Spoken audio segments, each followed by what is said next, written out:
السلام علیکم ناظرین، اردو زون میں خوش آمدید۔ آج کی کہانی کے ساتھ حاضر خدمت ہیں۔ میں ایک گورکن تھا۔ ایک دن ایک طوائف عورت کی قبر بنا رہا تھا۔ سخت گرمی کا موسم تھا۔ آدھی سے زیادہ قبر بنا چکا تھا کہ اچانک قبر ٹھنڈی ہو گئی اور قبر کی مٹی سے تیز خوشبو آنے لگی۔ مجھے حیرت کا شدید جھٹکا لگا کہ طوائف کی قبر سے خوشبو کیسے؟ تحقیق کی تو مجھ پر یہ انوکھا راز کھلا کہ میں ایک قبرستان سے ملحقہ ایک چھوٹے سے کمرے میں آرام کر رہا تھا جب اچانک ہی میرے پاس ایک آدمی آیا اور کہنے لگا کہ ہمیں قبر بنوانی ہے۔ میں نے فوراً ہاں میں سر ہلایا اور کہا ٹھیک ہے، بن جائے گی۔ سائز کیا ہے قبر کا اور عورت ہے یا مرد ہے؟ میں نے اس سے چند ضروری باتیں پوچھیں۔ اس نے مجھے تفصیل بتائی اور جنازے کا وقت بتایا اور چلا گیا۔ کچھ رقم وہ ایڈوانس میں دے گیا تھا اور باقی رقم جنازے کے بعد دینے کا کہا تھا۔ میں مطمئن ہو گیا۔ ابھی میرے پاس کافی وقت تھا۔ جنازہ مغرب کے بعد تھا اور میں ابھی آرام کر رہا تھا۔ چونکہ ظہر کا وقت تھا تو میں نے سوچا کہ عصر کے قریب جا کر قبر کھود دوں گا اور کچھ ہی دیر میں قبر تیار کر دوں گا، کیونکہ میں اپنے کام میں ماہر تھا اور مجھے تقریباً 20 برس ہو چکے تھے کہ میں یہاں پر قبریں کھود رہا تھا۔ بہت سارے مردے میں اپنے ہاتھوں سے دفن کر چکا تھا، اس لیے میرے لیے یہ کام اب کوئی زیادہ محنت طلب یا مشقت طلب نہیں رہا تھا، بلکہ میں آرام سے یہ کام کر لیتا تھا۔ اسی لیے میں 2 گھنٹے آرام کرنے کے بعد عصر کے قریب اٹھا، نماز ادا کی اور پھر اپنا کدال لے کر قبرستان کے وسط میں چلا آیا، کیونکہ میں جانتا تھا قبر کے لیے مناسب جگہ کہاں پر ملے گی۔ پہلے ہی یہ قبرستان بہت بھر چکا تھا اور پھر گورنمنٹ نے پچھلی طرف کا کھلا میدان بھی اس میں شامل کر دیا تھا، کیونکہ یہ علاقہ بہت بڑا تھا اور ارد گرد کے چھوٹے بڑے کئی علاقوں کے ساتھ منسلک تھا۔ اسی لیے اس قبرستان میں بہت سارے مردے دفن تھے اور ایک ایک قبر میں تو کئی مردے بھی دفن ہو چکے تھے، کیونکہ بہت ساری قبریں ایسی تھیں جن کا حال پوچھنے کے لیے ان کے پیاروں میں سے کوئی آتا ہی نہیں تھا۔ اسی لیے ہم اس قبر میں ایک اور قبر بنا دیتے تھے اور پھر ایسا کرتے تھے کہ اسی میں مردہ دفنا دیتے۔ آبادی ہی اتنی زیادہ ہوتی تھی کہ مجبوراً ہمیں یہ کرنا ہی پڑتا تھا۔ آج بھی میں ایسی ہی قبر کے اوپر قبر بنا رہا تھا، کیونکہ میں جانتا تھا اس قبر کے پیچھے کوئی بھی آنے والا نہیں۔ اس قبر کا مردہ بھی اپنے پیاروں کا انتظار ہی کرتا رہا، لیکن کوئی بھی پلٹ کر کبھی اس کے پاس نہیں آیا۔ میں نے قبر کھودنی شروع کی اور ابھی آدھی قبر ہی کھودی تھی کہ ایک دم مٹی ٹھنڈی ہوگی۔ ایک دم ایسے لگ رہا تھا جیسے قبر میں بہت سارے اے سی چل گئے ہوں۔ موسم ٹھنڈا ہو گیا اور مجھ پر کپ کپی سی طاری ہونے لگی، لیکن چونکہ ابھی میرا آدھا کام ہی مکمل ہوا تھا اور مجھے باقی کام مکمل کرنا تھا، اسی لیے میں نے جلدی جلدی قبر کو کھودنا شروع کیا۔ ابھی پہلے مجھے ٹھنڈک محسوس ہو رہی تھی، لیکن جیسے ہی پوری قبر کھود لی تو ایک دم سے تیز خوشبو میرے نتنوں سے ٹکرائی۔ میں نے ارد گرد نظر گھما کر دیکھا۔ یوں لگ رہا تھا جیسے ڈھیروں گلاب اور موتیے کی مکس خوشبو مجھے آ رہی ہو، حالانکہ وہاں ایسا کچھ بھی نہیں تھا۔ قبرستان میں بھی اس وقت میں اکیلا تھا۔ پھر آخر یہ خوشبو کہاں سے آ رہی ہے؟ میں نے بے دھیانی میں مٹی کو سونگھا تو یہ خوشبو اس مٹی میں سے ہی آ رہی تھی۔ میں بہت حیران ہوا۔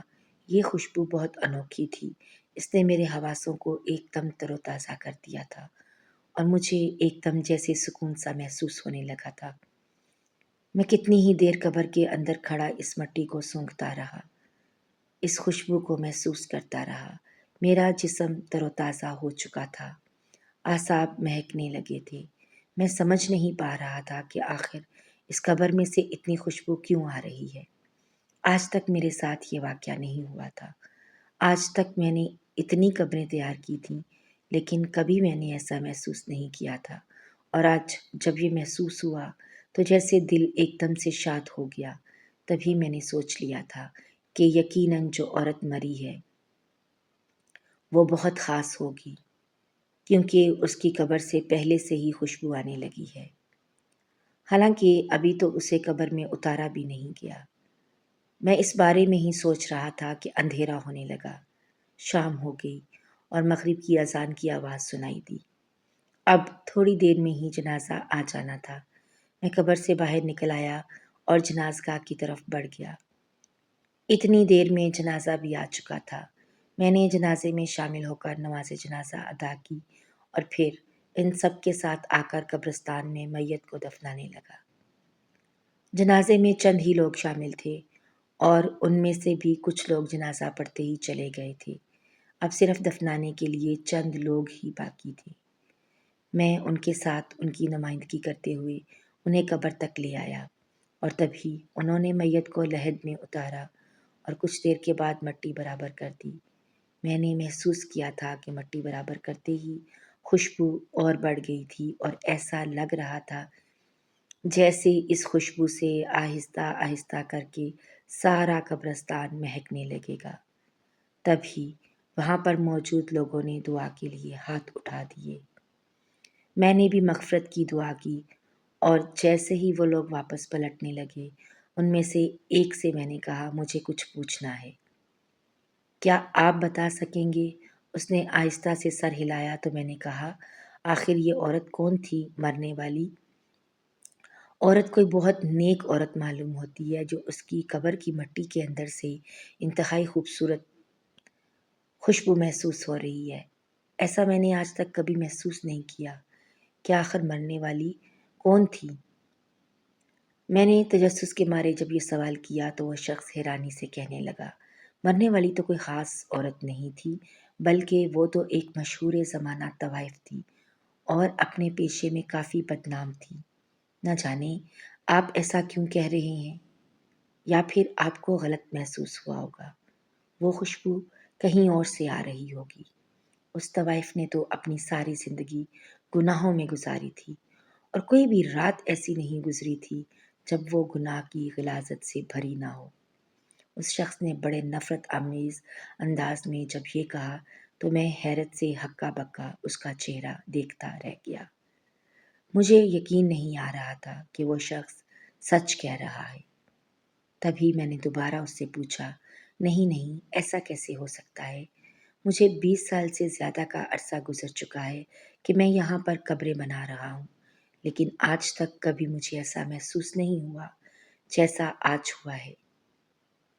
آج تک کبھی میں نے کسی قبر میں سے ایسی خوشبو آتے نہیں دیکھی جو آج اس قبر میں سے آ رہی تھی۔ نہ جانے آپ ایسے غلط بیانی کیوں کر رہے ہیں۔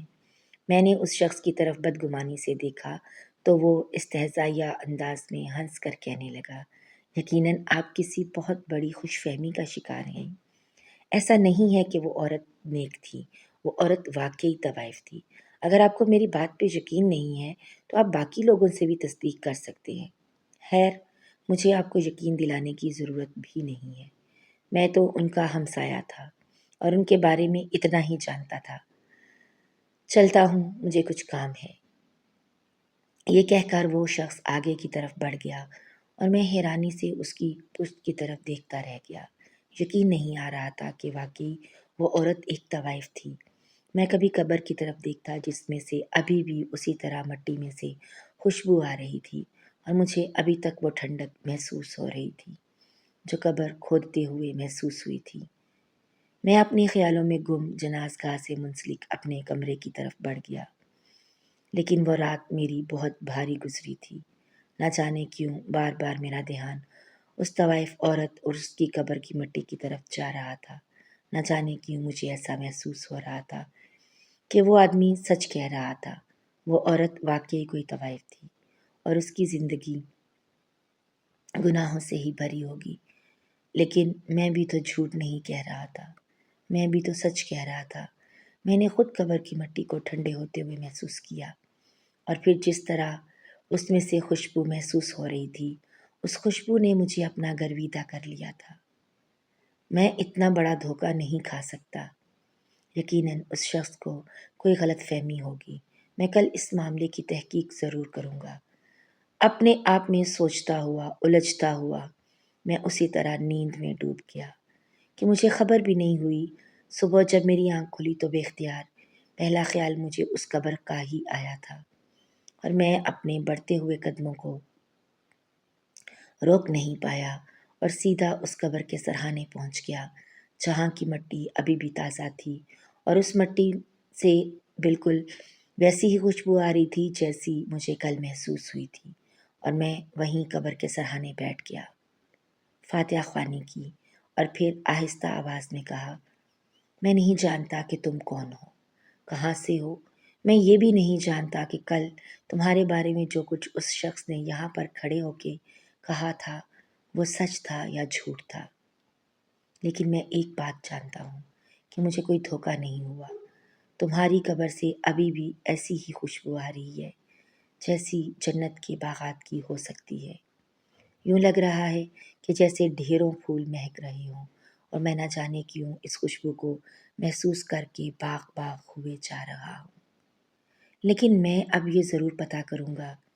کہ تم واقعی ایک طوائف تھی، تو پھر آخر ایسا کون سا عمل تھا جس نے تمہاری قبر کو جنت کے باغوں میں سے ایک باغ بنا دیا اور اسے ایک مہکتے ہوئے پھول میں تبدیل کر دیا؟ میں اب ضرور اس بات کی تحقیق کروں گا کہ آخر ایسا کیوں ہے۔ میں نے جیسے اس قبر کے مردے سے وعدہ کیا اور اپنے آپ میں اس عزم کو دہرایا اور وہاں سے اٹھ کھڑا ہوا۔ مجھے گورکن کا کام کرتے ہوئے اتنے برس ہو چکے تھے، لیکن آج تک کبھی میں نے کسی قبر میں سے ایسی مہک محسوس نہیں کی تھی۔ بڑے بڑے حاجیوں، نمازیوں، پرہیزگاروں کے جنازے اس قبرستان میں آئے تھے اور انہیں اپنے ہاتھوں سے میں دفن کر چکا تھا۔ بہت ساری ایسی عورتیں جو بہت پردہ نشین تھیں اور ہمیشہ باپردہ ہو کر رہتیں، 5 وقت کی نماز پڑھتیں، شوہر کی وفادار تھیں، ان سب کے جنازے یہاں پر آئے، لیکن میں نے آج تک یہ خوشبو ان کے جنازوں میں یا قبر میں محسوس نہیں کی۔ چھوٹے چھوٹے نومولود بچے بھی اس قبرستان میں دفن تھے، لیکن آج تک ان کی قبر سے بھی ایسے جنت کے پھول جیسی خوشبو نہیں آئی تھی۔ آخر کچھ تو ایسا خاص تھا اس عورت میں جو اس کی قبر مہک رہی تھی، اور اس کے آنے سے پہلے ہی وہ قبر ٹھنڈی ہو گئی تھی۔ میں نے اس ٹھنڈک کو اپنی ہڈیوں میں محسوس کیا تھا اور میں جان گیا تھا کہ یقیناً اللہ نے اس عورت کے لیے کوئی خاص کرم فرمایا ہے۔ ہم اللہ کے راز تو نہیں جانتے، لیکن میں یہ جاننے کی کوشش ضرور کر رہا ہوں کہ آخر وہ عورت کون تھی، کیا تھی، اور آخر اس کا ایسا کون سا عمل تھا جس نے اسے اتنا نیک بنا دیا کہ وہ مرنے کے بعد ایک مہکتی ہوئی قبر کی مکین بنی، جہاں پر اسے اللہ کی طرف سے معافی نامے کی نوید دی گئی۔ اس بات نے میرے اندر بہت زیادہ تجسس بھر دیا تھا، اسی لیے میں اگلے ہی دن محلے میں چلا آیا اور وہاں سے مختلف لوگوں سے اس عورت کے بارے میں پوچھا، تو تبھی مجھے اس عورت کے گھر کا پتہ معلوم ہو گیا۔ اس عورت کے گھر میں ایک اور عورت رہتی تھی۔ لوگوں کا کہنا یہ تھا کہ وہ تو بدنام زمانہ طوائف تھی، اب تقریباً 1 سال سے اس محلے میں آ کر آباد ہوئی ہے۔ پہلے پہل تو لوگ اس کے کوٹھے کے اوپر جاتے تھے اور ساری ساری رات طوائف کے ساتھ رنگین کرتے تھے، لیکن اب جب سے وہ 1 سال سے یہاں پر آئی ہے، اس کے گھر میں کسی کو آتے جاتے نہیں دیکھا۔ نہ جانے کیا بات ہے، یا تو اس نے طوائف کا پیشہ چھوڑ دیا یا پھر اب اس کا گاہک نہیں رہا تھا۔ اسی وجہ سے وہ دل برداشتہ ہو گئی۔ مختلف لوگ مختلف باتیں کر رہے تھے، اور اس دوران مجھے اس بات کی تصدیق تو ہو گئی تھی کہ اس دن قبرستان میں اس آدمی نے جو کچھ بھی کہا تھا وہ سب سچ تھا۔ وہ عورت واقعی کوئی طوائف ہی تھی، لیکن اگر وہ طوائف تھی اور اتنی زیادہ گناہوں سے بھری ہوئی تھی کہ اس کی ایک بھی رات اپنے کسی گاہک کے بغیر نہیں گزرتی تھی، تو پھر آخر اس کا ایسا کون سا عمل تھا جس نے اسے یہاں تک پہنچا دیا تھا اور وہ مرنے سے پہلے ہی بخشی جا چکی تھی۔ اس بات نے مجھے مجبور کر دیا تھا کہ میں اس کے گھر کا چکر ضرور لگاؤں اور اس کے گھر میں جو عورت موجود ہے اس سے ضرور اس کے بارے میں معلومات حاصل کروں۔ یہی سوچ کر میں اس طوائف کے گھر چلا آیا۔ گلی میں موجود لوگوں نے مجھے بڑی عجیب نظروں سے دیکھا تھا کہ میں اپنے آپ میں ہی جیسے شرمندہ سا ہو کر رہ گیا تھا، لیکن میرے سامنے جو مقصد تھا میں وہ مقصد پورا کیے بغیر یہاں سے نہیں جا سکتا تھا۔ میں ایک بار تو اس عورت کے بارے میں معلوم کرنا چاہتا تھا۔ اب میں لوگوں کو کیا وضاحتیں دیتا پھرتا؟ لوگوں کی ذہنیت ہی ایسی تھی اور وہ اس عورت کی وجہ سے مجھے بھی غلط سمجھ رہے تھے، حالانکہ نہ تو میں اس طوائف کو جانتا تھا، نہ ہی میں نے اسے دیکھا تھا، اور نہ ہی مجھے اس کے بارے میں کوئی معلومات تھیں۔ میں آج پہلی بار صرف یہ معلوم کرنے آیا تھا کہ اس طوائف کا کون سا نیک عمل اس کے لیے زیادہ راہ بن گیا کہ وہ آج مہکتی ہوئی قبر کی مکین ہے اور اللہ نے اسے معاف کر دیا ہے۔ دروازہ کھٹکھٹانے کے کچھ دیر کے بعد ایک بڑی مدھر سی آواز آئی تھی، کون ہے؟ میں اس آواز کے سحر میں کھو گیا تھا۔ واقعی طوائف کی آواز اور اس کا لوچ کچھ الگ ہی ہوتا ہے جو سننے والے کو مسحور کر دیتا ہے، اور اس وقت میں ایسی ہی جادو بری کیفیت سے گزر رہا تھا۔ تبھی خود کو سنبھالتے ہوئے ٹپٹا اور کہا، جی میں ہوں گورکن، یہ جو محلے میں بڑا قبرستان ہے میں وہیں سے آیا ہوں، آپ سے کچھ ضروری بات کرنی ہے۔ میری بات سن کر وہ عورت جیسے چونک سی گئی تھی اور تبھی کہنے لگی، کیا ہوا؟ نیلم کے بارے میں بات کرنے آئے ہیں؟ اس عورت نے نام لیا تو میں اسے کہنے لگا، جی میں نام تو نہیں جانتا، لیکن 2 دن پہلے ہی جن کی وفات ہوئی ہے ان کے بارے میں آپ سے کچھ بات کرنی ہے۔ کیا آپ مجھے کچھ وقت دیں گی؟ میں نے اس عورت سے نرمی سے کہا تو وہ چند لمحے سوچ کر کہنے لگی، ٹھیک ہے آپ اندر آ جائیں۔ یہ کہہ کر اس نے دروازہ کھول دیا اور میں بے اختیار اندر داخل ہو گیا۔ اس عورت کے ہاتھوں اور پیروں پر مہندی لگی ہوئی تھی، جبکہ جب وہ چل رہی تھی تو اس کے پیروں کی پازیب ہلکی ہلکی گنگناہٹ کے ساتھ ایک آواز پیدا کرتی جو ماحول کو معنی خیز بنا رہا تھا۔ میں نے دل ہی دل میں لاحول پڑھتے ہوئے اپنی نظروں کو جھکا لیا اور اپنے کان جیسے بند کر لیے۔ تبھی جس طرف اس کے قدم گئے میں بھی اس طرف مڑ گیا تو دیکھا یہ ایک بیٹھک نما کمرہ تھا جس میں فرشی نشستیں لگی ہوئی تھیں۔ میں نے ایک طرف جوتا اتارا اور نیچے بیٹھ گیا، جبکہ وہ عورت دروازے میں کھڑی ہو گئی اور کہنے لگی، کہیے آپ کو کیا کہنا ہے؟ نیلم کے بارے میں آپ کو کیا پوچھنا ہے؟ اب جب کہ وہ مر گئی، اس دنیا سے گزر گئی، تو اس کے عاشق اس دروازے تک پہنچنے لگے ہیں۔ اس عورت کے لب و لہجے میں عجیب سی مایوسی اور تھکن تھی۔ تبھی میں نے بھی اختیار اپنا سر اٹھایا اور اس کے چہرے کی طرف دیکھتے ہوئے کہا، نہیں نہیں ایسا کچھ بھی نہیں ہے، آپ غلط سمجھ رہی ہیں۔ میں نے تو آج تک نیلم جی کو نہ کبھی دیکھا ہے اور نہ ہی میں ان کے بارے میں جانتا ہوں، بلکہ میں تو آپ کے ساتھ کسی اور معاملے پر بات کرنے آیا ہوں۔ میری بات سن کر اس کی آنکھوں میں الجھن تیرنے لگی اور وہ پوچھنے لگی، آخر ایسی کیا بات ہے؟ میں تو سمجھی تھی کہ تم بھی اس کے کوئی عاشق ہو جو اب اس کے مرنے کے بعد افسوس کرنے کا اظہار کرنے آئے ہو۔ میری بات سن کر اس نے جیسے ٹھٹھا لگایا، لیکن میں نے خاموشی سے اسے برداشت کیا اور کہا، نہیں ایسا کچھ بھی نہیں ہے، دراصل میں آپ سے جاننا چاہتا ہوں کہ نیلم نے کوٹھا کیوں چھوڑا اور وہ یہاں پر آ کر کیوں آباد ہو گئی، اور پھر آخر وہ ایسا کون سا عمل کرتی تھی جس کی وجہ سے آج اس کی قبر سے خوشبوئیں اٹھ رہی ہیں، اور وہ ایسی خوشبو ہے جو دنیا میں کسی بھی اور خوشبو سے میچ نہیں کرتی ہے، جسے آج تک شاید کوئی بنا نہیں پایا ہے۔ میں اس خوشبو کا راز جاننا چاہتا ہوں۔ میں نے جب نیلم کی قبر کھودی تھی تو اس کی قبر اندر سے بے انتہا ٹھنڈی تھی اور اس میں سے خوشبوئیں اٹھ رہی تھیں۔ میں اس دن سے ہی اس کے بارے میں جاننا چاہتا ہوں۔ کیا آپ مجھے بتا سکتی ہیں نیلم کی زندگی کیسی تھی اور اس نے ایسا کون سا عمل کیا تھا کہ اللہ نے اس کے گناہوں کو معاف کر دیا اور اسے جنت کی نوید سنا دی اور اس کی قبر کو ٹھنڈک اور کشادگی اور خوشبو بخش دی؟ کیا مجھے آپ بتا سکتی ہیں؟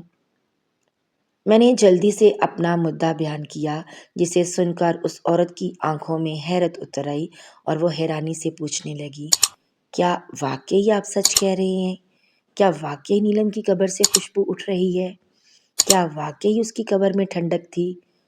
اس عورت کی آنکھوں کی حیرت زبان پر آ گئی تھی۔ تبھی میں نے بے ساختہ ہاں میں سر ہلایا اور کہا، جی بالکل ایسا ہی ہے۔ میں اسی لیے تو آپ کے پاس آیا ہوں تاکہ اس راز سے پردہ اٹھا سکوں اور جان سکوں کہ آخر نیلم کے کس عمل نے اسے یہ اعزاز بخشا ہے۔ تبھی میں نے دیکھا کہ اس عورت کی آنکھوں میں آنسو آ گئے ہیں اور وہ بے اختیار سے سکنے لگی اور کہنے لگی نیلم سچی تھی، اس کی لگن سچی تھی، اس نے جو ارادہ کیا تھا وہ پورا ہوا، اس نے اپنے رب کو پا لیا، اس نے اپنے رب کو پا لیا۔ وہ عورت روتے ہوئے بار بار اسی ایک فکرے کی گردان کر رہی تھی۔ میں حیران تھا کہ آخر وہ ایسا کیا جانتی ہے، آخر ایسا کیا سوچ رہی ہے۔ تبھی میں نے اس سے کہا کہ آپ مجھے بتائیں گی کہ نیلم کا کیا ارادہ تھا اور وہ اپنے رب کو کیوں پانا چاہتی تھی؟ میرے پوچھنے پر اس عورت نے آہستہ سے ہاں میں سر ہلایا اور کہنے لگی، میں بتاتی ہوں۔ دراصل نیلم اندرون شہر کی ایک بہت مشہور طوائف تھی۔ لاکھوں لوگ روزانہ اس کی ایک جھلک دیکھنے کو بےتاب رہتے تھے۔ اس کی وجہ سے کوٹھے پر ہر وقت رونق لگی رہتی تھی اور ہر کوئی نیلم کے ہی گن گاتا تھا۔ اس کا حسن، اس کی آواز، اس کا انداز اور اس کی ادائیں، اس کی ہر چیز سب سے مختلف تھی۔ وہ ہر عاشق لاکھوں روپیہ لٹانے کو تیار رہتا تھا۔ نیلم اپنی اس زندگی سے خوش تھی کیونکہ وہ کوٹھے پر ہی پیدا ہوئی تھی اور وہیں پر پلی بڑی تھی۔ اس لیے اس نے جس ماحول میں آنکھ کھولی تھی، اسے اس ماحول کو اپنانے میں کوئی دقت پیش نہیں آئی، بلکہ وہ تو ملک کی مشہور اداکارہ بننا چاہتی تھی، کیونکہ بہت سارے ڈائریکٹر، پروڈیوسر، ایکٹر اس کے کوٹھے پر حاضری دیتے تھے اور اسے مستقبل کے سہانے خواب دکھاتے تھے۔ خود نیلم کی آنکھوں میں بھی کچھ ایسے ہی خواب تھے، لیکن ایک دن ایک نوجوان شخص منہ مانگی قیمت دے کر اسے ایک رات کے لیے خرید گیا اور اس شخص نے ساری رات صرف نیلم کو دیکھنے میں گزار دی۔ وہ نیلم کی محبت میں مبتلا تھا۔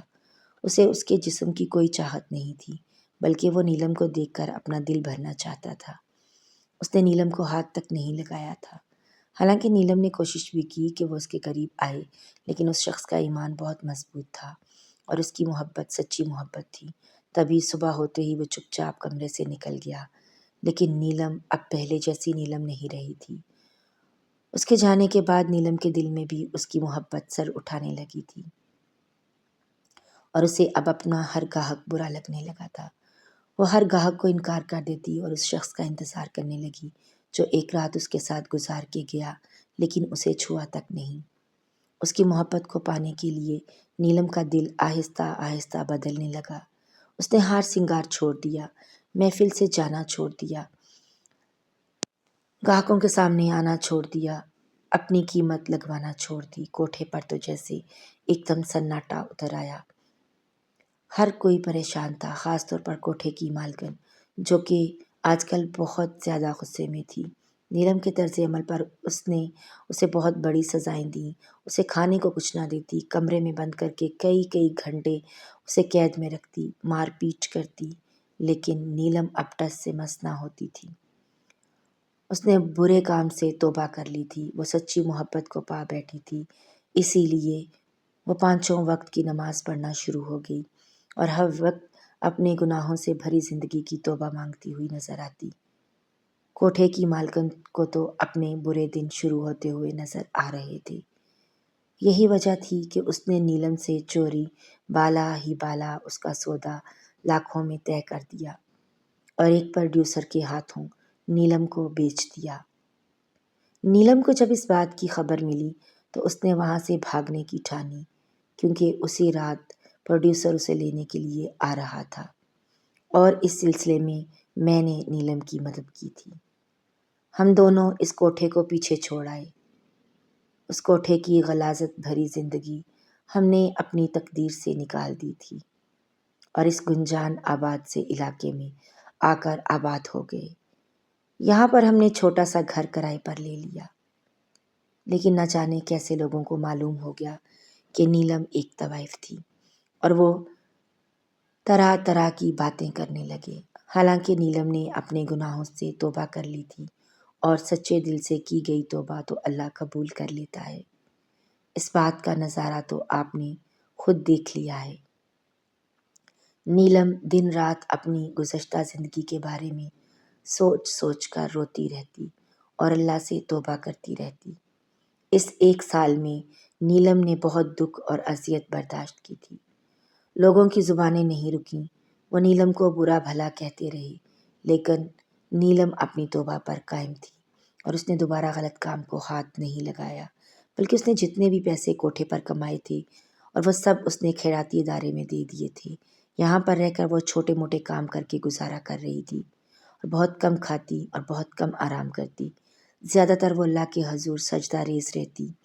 دوبارہ اس لڑکے کا تو پتہ نہیں چلا جو اس رات نیلم کے پاس آیا تھا، لیکن نیلم اسے ایک ملاقات کو مرتے دم تک نہیں بھول پائی تھی۔ اسے آخری دم تک اس لڑکے کا انتظار رہا تھا۔ وہ کون تھا؟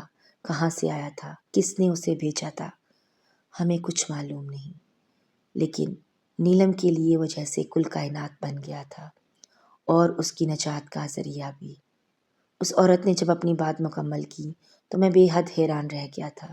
یقین نہیں آ رہا تھا کہ واقعی ایک طوائف اپنی زندگی سے توبہ کر چکی اور پھر ایک عام زندگی گزارتے ہوئے اس نے اپنے گناہوں پر بارہا معافی مانگی اور اللہ نے اسے معاف بھی کر دیا۔ یقیناً اللہ تعالیٰ کی ذات بڑی بے نیاز ہے، بڑی غفور الرحیم ہے کہ اس نے طوائف کے سارے گناہوں کو اس کے معافی کے آنسوؤں سے دھو ڈالا۔ یقیناً اس عورت کی توبہ سچی توبہ تھی۔ یقیناً نیلم نے سچی محبت کو پا لیا تھا۔ اس نے عشق مجازی سے عشق حقیقی کا سفر بہت جلدی طے کر لیا تھا اور اس نے جان لیا تھا کہ گناہوں سے بھری ہوئی یہ زندگی کوئی معنی نہیں رکھتی، بلکہ اصل زندگی تو وہ ہے جو مرنے کے بعد شروع ہوتی ہے۔